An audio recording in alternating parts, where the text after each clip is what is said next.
tatanong paano gamitin. Okay? Simple lang.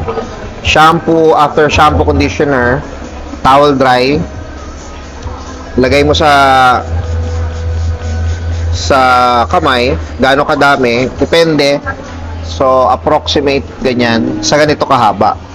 Bakit pwedeng idiretso sa hair, pero mas madaling ikalat kung galing sa kamay? So, spread mo lang, and then, focus sa ends, gitna, pababa.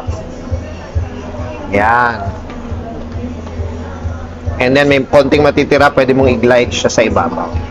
Pero hindi kailangan. Dito lang talaga sa colored na part. After that, supply ulit para kumalat. Everyday po ito yung Pwedeng everyday. Basta every wash. Pwede siyang every wash. Yan, okay, mamaya ulit. Yun namang ginamit natin ganito. This is leave-on. Ayun, pagka-apply nun, suklayin, and then tuyuin lang, natural. Pwedeng tuyuin or pwedeng, what you call that, yung hayaan lang. Okay, so this is, ito, sinample ko rin yan. Ito yung may pagkaano nyo, hindi siya yung matutsang. Ito to, ginanyan ko rin yan. Di ba, pansin mo sa mga blonde, matutsang siya. Napapansin mo yun? Parang maalsa. So, pwede mong gamitin yung ganito. Ha? Okay.